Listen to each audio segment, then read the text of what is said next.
we were actually privy to documents prepared by the Privy Council Office that was delivered to our committee, which is indicative of foreign election interference generally being on the radar map. And we had evidence going back to 2017 that CSIS and other security agencies were continually bringing up this information to the Prime Minister, which begs the question, what did he do with it?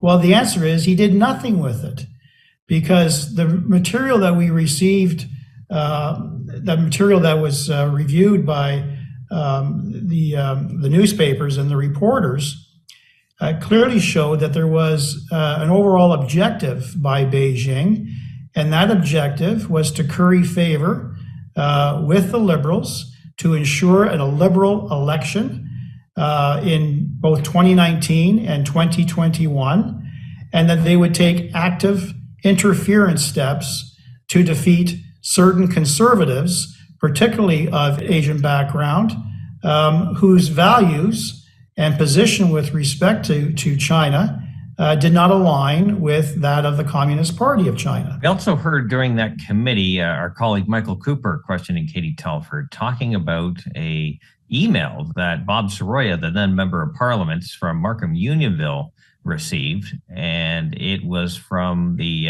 consul in Toronto, I believe, basically inferring that after the 2021 election, Mr. Soroya, my seatmate for the first few years after being elected first in 2015, and that's what we should also point out. Bob Soroya was elected in 2015, if memory serves, with over 50% of the vote in a red wave. That was when the Liberals took all of Atlantic Canada. They took massive swaths in Ontario and elsewhere. When the Liberals were on the rise, Bob Soroya still won with over 50% of the vote. And now there's evidence on the table that's showing that Bob Soroya received a cryptic message from the consulate, I believe in Toronto, basically alluding to the fact that after that election in 2021 that he would be unemployed. That is extremely disturbing evidence. And I hope that this is thoroughly investigated. I know that Mr. Soroya will probably be sharing more details with the press in the next coming days. I know the press wanted to give more details to that, but I don't think it's incumbent upon any of Mr. Soroya's former colleagues or any members of the PROC committee to shed any further light on that, because he is the person that's best suited to give the press the full facts. This needs to be fully investigated by CSIS. If it already has not been, I wouldn't be surprised if CSIS is already aware of this. There could be another report along those lines that in fact Mr. Soroya has been impacted by foreign interference.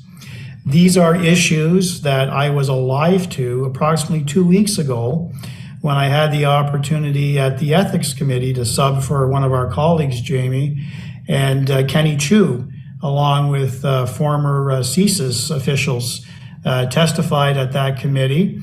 And one of the questions I asked Mr. Chu was whether his experience at the hands of Beijing's interference abroad and locally in his riding was similarly felt by our former colleague Alice Wong in the Lower Mainland area and Bob Soroya.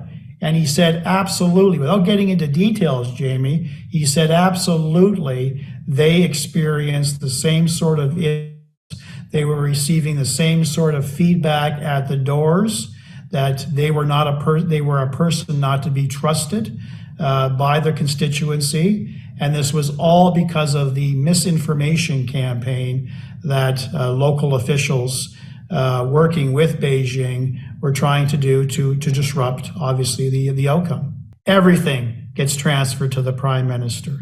The Prime Minister reads everything that he receives by way of national security and intelligence matters. He has all along received this information, some of which being very damning information regarding covert, real attempts to influence our past 2 elections, and he chose to do nothing because by doing something, he would have had to alert Canadians, and Canadians could have resulted in a different outcome.